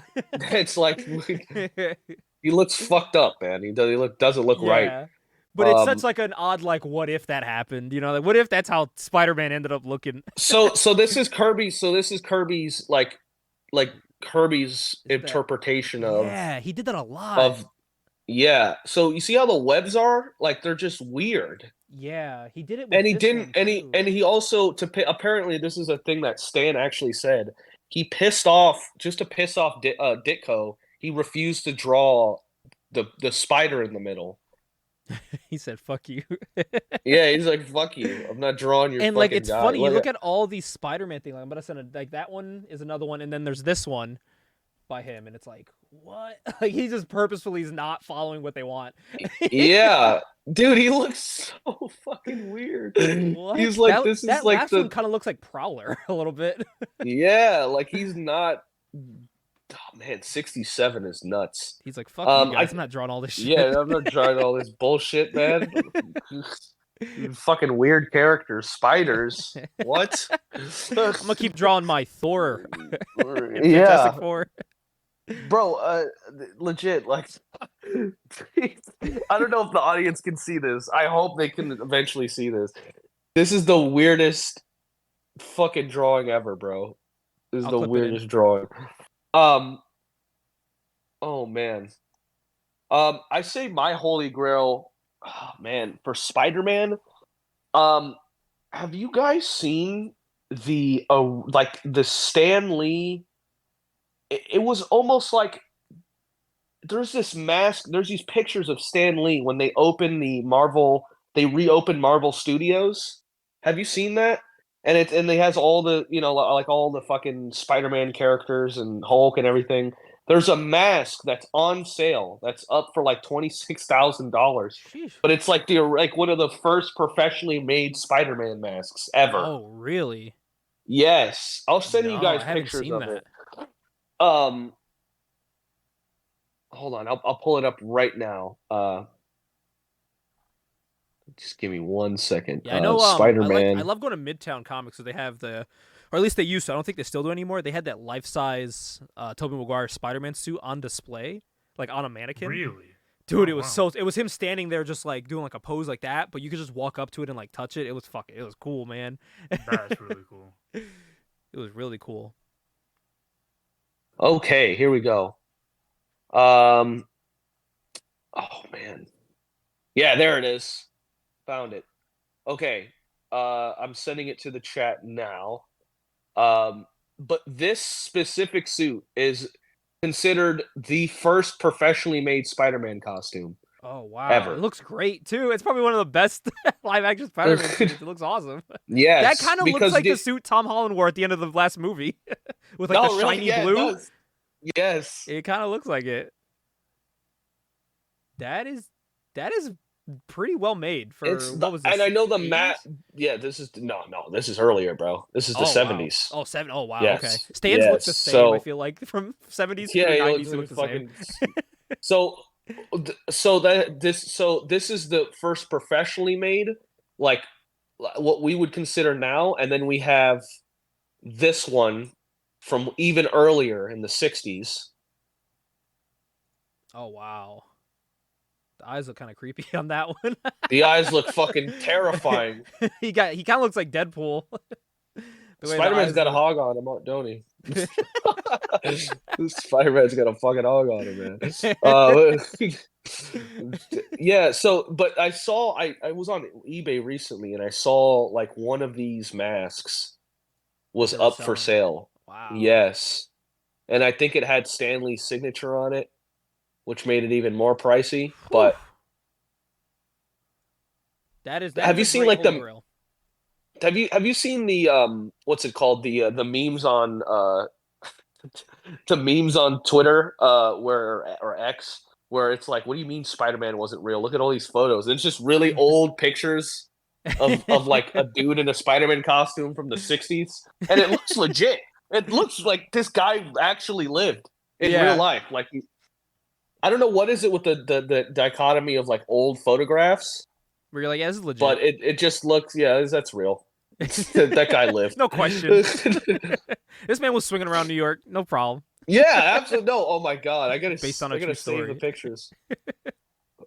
But yeah, that's my holy grail. I want to say I'd probably say the Spider-Man suit from the 70s Japanese TV show. Oh yeah, with the big I would like probably silver gauntlets that he had. Yes, with the gauntlets. And They sold a also figure of that recently. wasn't really? Oh Yeah. shit, I didn't know that. Like I think last year or something. Holy crap, man. That's awesome. I'm trying to find these pictures, but it's like, it's so funny. It's like, I don't know why. What I think is like, I feel like Spider-Man's the most plausible hero. Yeah. You know what I mean? Like, He is plausible. someone that, like, you can look up to a hero like Spider-Man. He was just a normal kid or normal teenager, however old he was in your era. And it's super relatable to I think everyone. Like everyone had a point in their life where they're like, yeah, I was bullied a little bit, and you relate to Spider-Man. I meant even like plausible as in like the guy, like the dude could have lived. Oh yeah, 100%. I feel like obviously Thor. There's no Thors, right? There's no Hulks, but I feel like a Tony Stark. there could be a Tony Stark. There definitely could be a Daredevil. You know what I mean? I feel like he's on the more plausible side. Yeah. He's definitely like that next step above where like it could, if they did some testing, it could happen. They could happen. You know what I mean? Yeah. That'd be awesome. I remember as a kid looking up real life Spider-Man, and it's just this dude climbing skyscrapers. Yeah, I've seen that. Yeah. I love those dudes online that like try to take Spider-Man things and like make them real. Like the dude made like he made like a symbiote. It was like this magnetic metal thing that like it attached, and it looks like it was the symbiote growing on his skin. Oh hell yeah! It looked cool, and he also made like giant, I think they were like giant magnetic like gloves that he was able to climb a building with. Ajax, do you remember ever looking up like how to make Spider-Man web shooters fast? It was like fast, pronto. Fast. Bro, it's kind of crazy. Like, no, that's a whole thing I want to explore too, is because there's that literally like created like a whole like era of engineers like trying to figure out how to make web shooters. Do this? You know what I mean? I think web shooters themselves are super plausible, and they probably have been made to the T, just not as you probably can't swing from it. But I'm pretty sure some scientist out there had to be like, yeah, I just made a web shooter, shoots out like fake webs. You know, they kind of disintegrate immediately, but I feel like that'd be cool. That's definitely someone must have. If not, I'd be very shocked. I mean, if not now, I want to. Oh yeah, dude. I'm gonna head to the lab real quick. Oh my god. Hell yeah, man. But Spider-Man's sick, guys. Let's just be honest. Spider-Man's fucking cool. That's the moral of this episode. Spider-Man's fucking cool. Hell yeah. Well, as we start to wind down the episode, with the time frame we have, we're gonna take a quick look here at our This Month in Wizard, because this one's an interesting one. So it's our first time having a look at one for January, and every single January episode, every issue was a 300 giant year-end extravaganza book with just bunch of ads for everything coming out. One of them actually had an ad for a hentai movie. Oh. As I was flipping through, called Sailor and the Seven Balls. That got ad space in one of these. Oh, hell yeah. It's a Sailor Moon hentai. But I did find one. I found they didn't do this every year, but they did it some years. And it was the best of the best, they called it. They would take kind of like awards. It was like a Wizard Award show of what was the best of the year before. At some point of this, though, you realize they got kind of sick of it. And they just started putting in bullshit things to joke around. And there was actually one in the 2000s, but every single award winner was a joke. None of it was serious, like this one was. So I was like, let's take a look at the serious one before we go to the joking one. You know what I mean? All right. So, of course, right out the gate here, they do have... By the way, people listening, this is issue number 77, January 98. So I was a year old at this point, turning 2 when this... No, I was turning 1 when this came out. So best comic book series, they gave to Astro City. Astro City is actually a Kurt Busiek book that I've never read, but I've seen it at every shop I go to. And I'm like, should I read Astro City? Not only a Kurt Busiek book, Gabe, but also a book that Alex Ross does the art for. Does he? Yeah, I see that cover right there. That beautiful cover by Alex Ross. There'll be no one like Alex Ross, the greatest. The best, man. Literally the best. Best guy ever. It's a very Alex Ross type of book where you get the feeling you're reading a Silver Age comic. Really? Yeah. Well, then they go on here to the comic book series to keep your eye on in 1998 was The Avengers. And this is post Heroes Return, Heroes Reborn. This is when they were really trying to push the Avengers again to be a forefront of Marvel. It still did not work, and it did not work until the Ultimates. That's when it really started to click with the Avengers. Because the Ultimates was that I do not remember the Avengers being like a big deal or good, even like in the late 90s. Dude, this is when Beast was on the Avengers. Holy shit. Holy shit. If I'm correct, Wonder Man was on at the same time. This is still like when Avengers was trying to bounce back from, like Avengers West Coast and all that, all those different subgroups. So they were trying to just limit it to one again. But yeah, once you got that stink of the Heroes Reborn and Heroes Return still on you, it took a while to get that off. Thanks a lot, Liefeld. Yeah. Oh, shit. Now, the best hero of 1998, they gave to Robin. Whoa. Which one? Really? Which one? This one, let's see if they say the name here. I'm trying to think Would this be Tim Drake? This looks like Tim Drake. It's definitely Tim Drake's suit, so it has to be. Yeah, it is Tim Drake.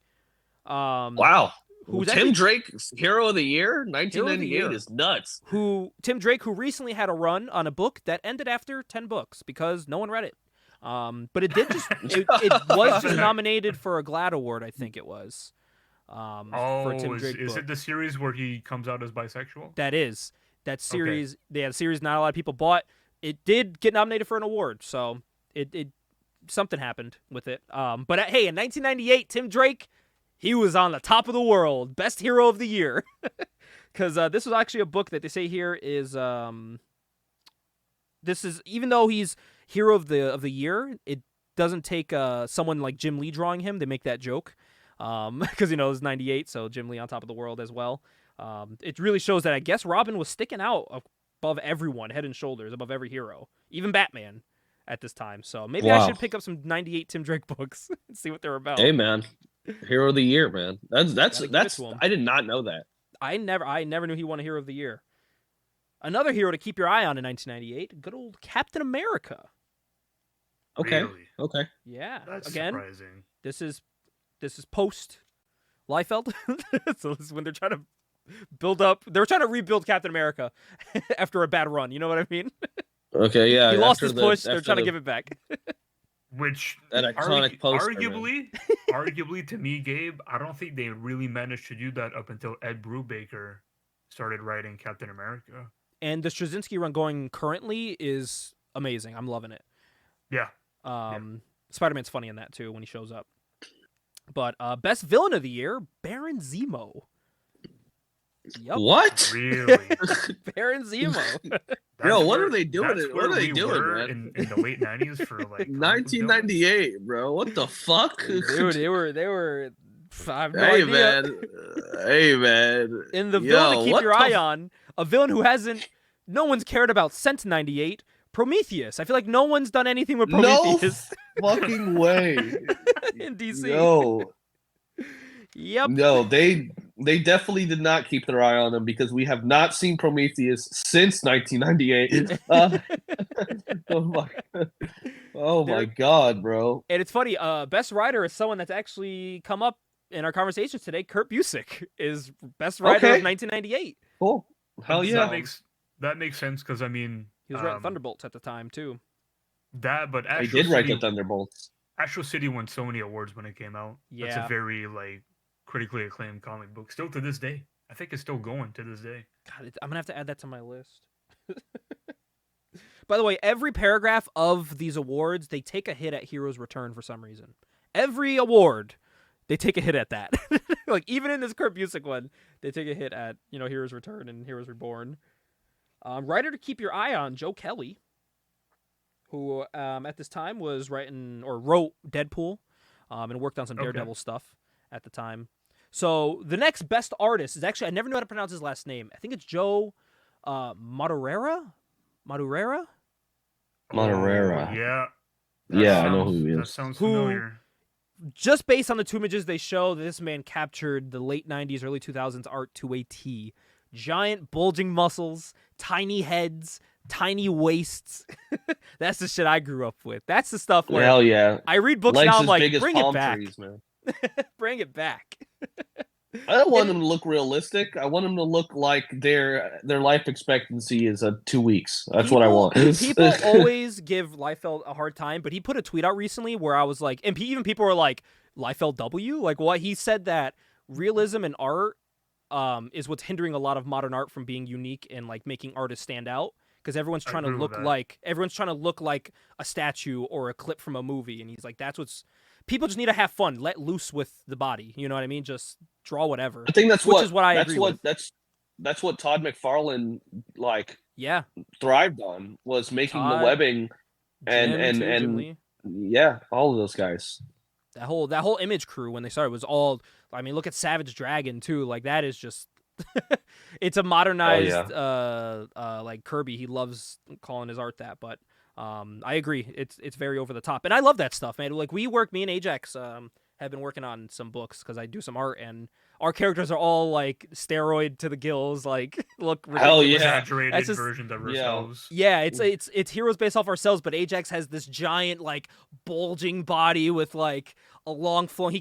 He looks like an Image character, with like the flowing like Gambit hair with all that. So I love all that stuff. He's gonna look like Thor in the '90s with the long, acre-long flowing hair, with the open one body sword, with the chest hair. Yes, with the That's chest hair right there.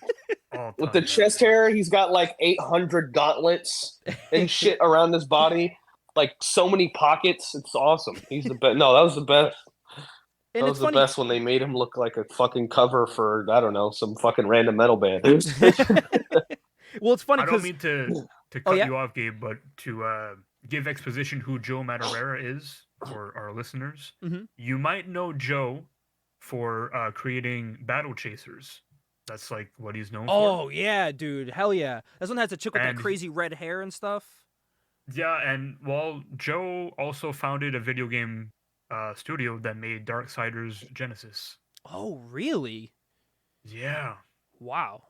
So Joe also, comic book artist and I guess video game designer as well. Well, it's funny too because like the next artist is someone that. So the way they talk about Joe and his thing is like he was like the biggest up and coming artist, only at the age of 23, like having the year of his life. But the next guy, very young, who is the artist to keep your eye on, is someone that even before '98 was doing some amazing stuff, and it's Andy Kubert.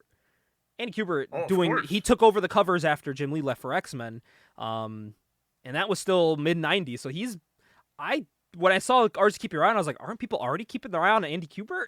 Like, I mean, Jesus Christ, look at his second name. Yeah, exactly. Keeping an eye on him just from that. Exactly. He's in that small class of people that have that are an artist of a former artist or a son of a former artist that carved out their own career. Him and John Romita Jr. are I think the two people that have really broken out from their father's molds. This was an odd one. Best slugfest of 1997. JLA versus Heaven and Hell. What the fuck? And definitely, this is that Blue is so Superman. 90s.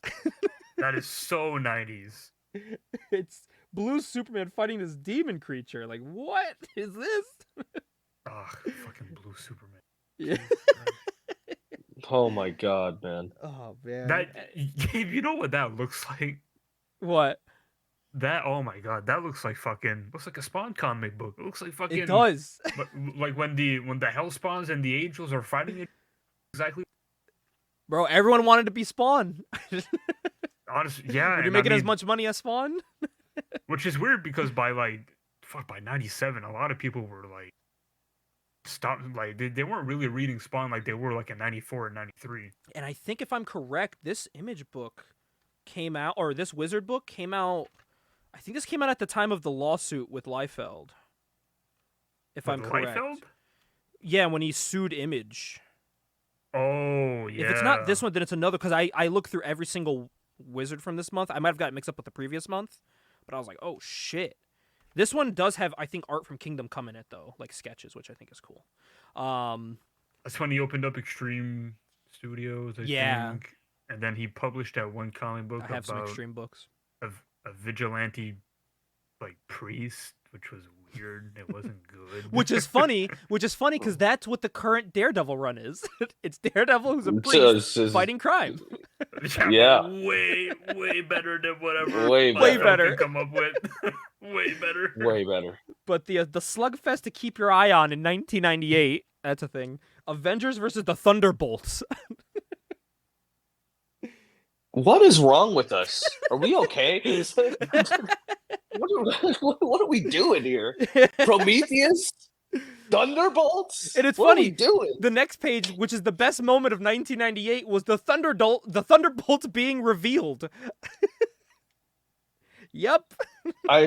Bro, they were over, brother. 1998 loves the fucking hell yeah. Shout Listen, out to when you think of Thunderbolts, I guess. when you think of 1998, you think of MTV, you think of Steve Austin, and you think of the Thunderbolts. Yeah, being revealed, bro. Like, what the fuck?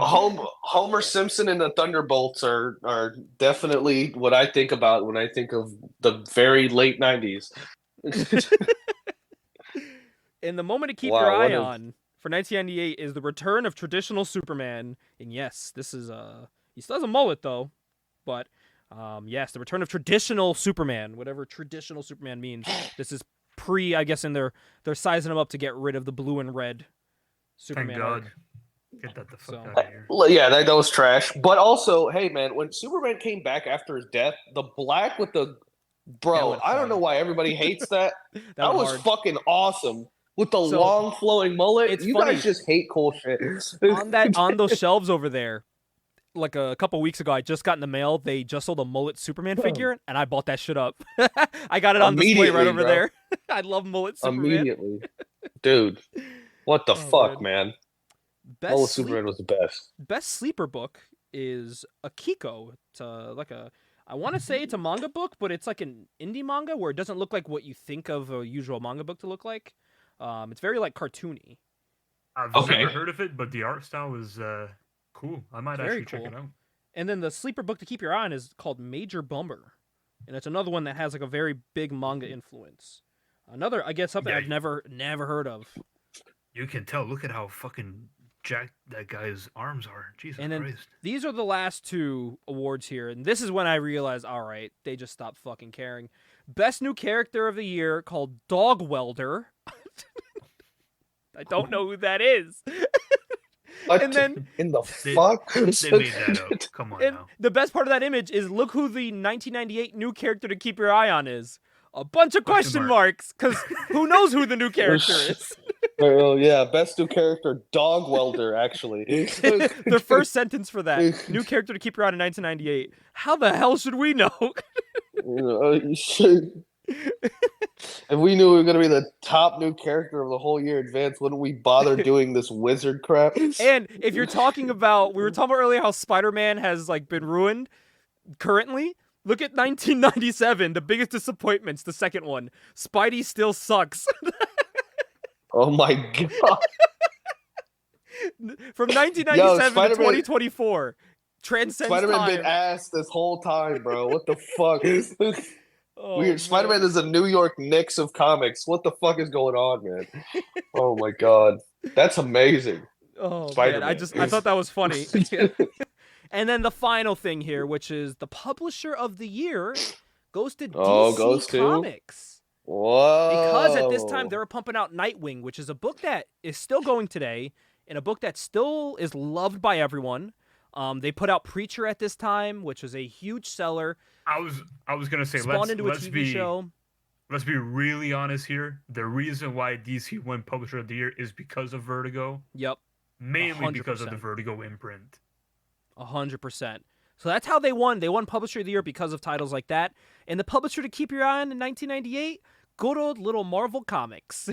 Yeah, And yeah. the first word Keep says, your eyes why not? on squeaky clean Marvel Comics. Wow, what a weird ride Yeah. 98 was. Thunderbolts, Prometheus, Dog Welder. Like, I learned some new things from that. I was like, what the hell? I didn't even, where is he even from? Who is Dog Welder? Where is he even no from? idea. What say the it there? fuck is- Does it say who the Bro, Surprisingly, but he had.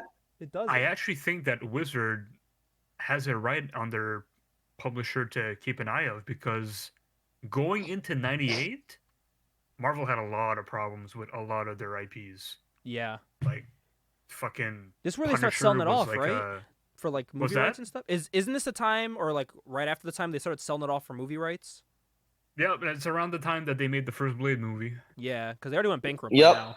And then they Yeah. So, as far as like new talent goes, they brought in Joe Quesada, Mm-hmm. they brought in Jimmy Palmiotti, and they brought in Amanda Conner.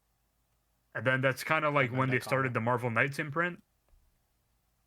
And if it wasn't for the Marvel Knights imprint, I don't know if That saved them a lot. if the comics would have been profitable. I just picked up a Spidey and Daredevil Marvel Knights book. Just like a random issue, but it looked cool, so I was like, "Yeah, let me grab that shit." It was like $1. Hell So yeah. I scooped it up. Why not? By It's a Marvel Joe- Knights book. Joe Quesada gets a lot of shit, but I'll give him credit because Marvel Knights actually did help Marvel a lot. Mm-hmm. It did. Because It if very it, much if did. it wasn't for Marvel Knights, we wouldn't have gotten that great Daredevil run that we got out of Marvel Knights. We wouldn't have gotten that great Garth Ennis Punisher run, because it started in Marvel Knights. That's where it started. It was a Yep. Marvel Knight, Yeah, it imprint did book. start in Marvel at that point. I Because forgot about that. Before Garth Ennis took over Punisher, he was a fucking demon. He was a demon angel shooting people, Yeah.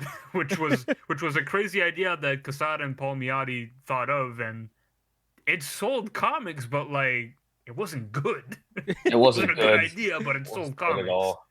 And then they brought in Garth, and Garth Changed the made game. the definitive Punisher. Yeah. There's no question about it. I have the Max graphic novels, or one of them over there on my To me, shelf. that's required reading. If you want to Yeah. get into Marvel, that's It's in one of required those. reading to me. It's right under my Heroes Reborn Captain America. Which Well, I that read was, completely through. And I will say, while the art is not the best, right after he leaves, the story's not bad. It's just a generic Captain America story. It's just the art when he was only on for like I think 4 issues and then he was gone. But it was those 4 issues that stick in your mind, you know. You'll never forget them. But Oh man, that was a really fun trip down memory lane. 100%. Oh yeah, well, man. I will say, thank you, Rob, for coming on. We appreciate you coming on for this issue. We are doing the usual one shot after everyone that's listening, so you will be able to hear another little quick quip from the podcast. But on issue 12 next month, not only are we going to be celebrating a year of the monthly dive into the long box. A year ago, we started the show. We are going into issue 12, looking at something that's also celebrating an anniversary, because next month we are going to be doing a movie review once again, but this time celebrating the 30th anniversary of Gen 13, a very popular Image title that then went over to Wildstorm and now is owned by DC Comics. We're going to be reviewing the cartoon movie that they had in honor of their debut of their miniseries that happened February of 1994. So can't believe it's already been 30 years of Gen 13. So we're going to be doing a quick fun review of that next month. And in our one-shot coming up, we do have a comic of the month. And this comic of the month is interesting. It's not what we did a couple months ago, like where we reviewed a comic. It's highlighting, I think, something that a lot of people don't know exists. And it's something I've held on to since I was a child. And we're going to just quickly preview these. They were called the Spider-Man Collectible Series from 2006. Whoa. What are these? Whoa. You have to listen to the one-shot to see what the hell that's all about. So, Martyr, thank you again for coming on. I should have did this in the beginning, but what are your socials? My socials are the Apex RM on Twitter or X and Def2Martyr on Instagram. Those are the main places you'll find me. If you want to talk comics in my DMs, hit my fucking DMs. We'll talk some comics. If not, you can support my professional wrestling if you are a professional wrestling fan, because I am a professional wrestler and I am in need of money. He needs money. He's got to get new Spider-Man tights. Absolutely, yes. But yeah, man, thank you guys for having me on the show. One last thing before I head off. Thinking about it now, Spider-Man Punisher can suck my dick. I think the best one would be fucking the Spider-Man House of M Spider-Man. I think is a fantastic. I just came up in my head. I completely forgot. Yeah, it's Punisher, Spider-Man, fucking died hole. House of M Spider-Man, so fucking good. Where he's like, they find out he's not a mutant, and the dude was almost fucking. Dude, I'm not gonna lie. When you open that book and you see Peter as Spider-Man getting noosed and hung, like, do you guys remember that cover? Yes, that was shocking. Yeah, to me as a child, man, absolutely shocking. So yeah, I just want to drop that before I had to dip out because I would not forgive myself. But again, thank you so much. Dude, no, you are. I hope we can do this sometime again. I was going to say, you are always welcome on to talk about anything comics. So we'd love to hear your takes on other things outside of Spider-Man as well. Yeah, man, I would love to. Yeah, let's make this happen again one time. Thank you guys so much. Support this show if you're listening. Thank you. Perfect. Thank you guys for listening. We will see you all on the one shot. Take care and stay safe.